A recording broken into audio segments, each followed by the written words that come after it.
أعوذ بالله من الشيطان الرجيم. بسم الله الرحمن الرحيم. طاسين تلك آيات القرآن وكتاب مبين هدى وبشرى للمؤمنين الذين يقيمون الصلاة ويؤتون الزكاة وهم بالآخرة هم يوقنون. إن الذين لا يؤمنون بالآخرة زينا لهم أعمالهم فهم يعمهون. أولئك الذين لهم سوء العذاب وهم في الآخرة هم الأخسرون.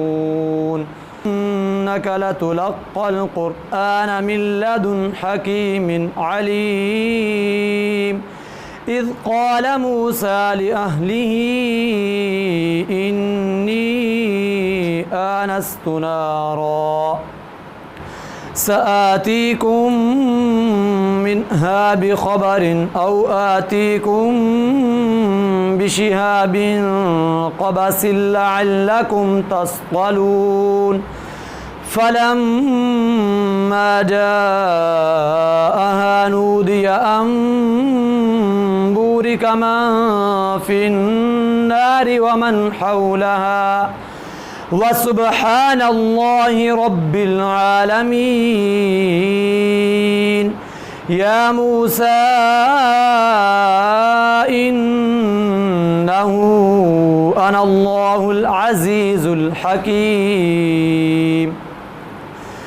وألق عصاك فلما رآها تهتز كأنها جان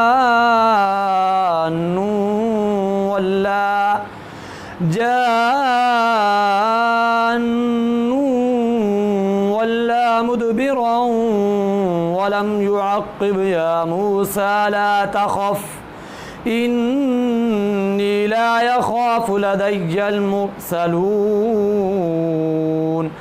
إلا من ظلم ثم بدل حسنا بعد سوء فإني غفور رحيم.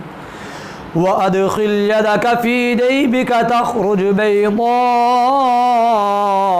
من غير سوء في 9 آيات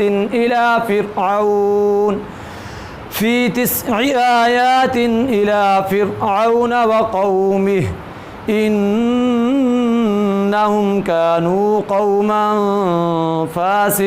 فاسقين.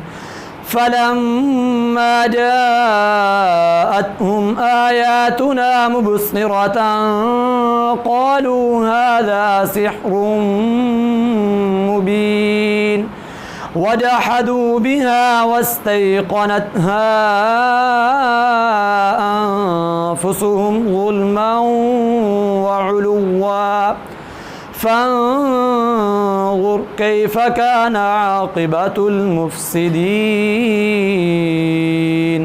آمنت بالله صدق الله العظيم وصدق رسوله النبي الكريم.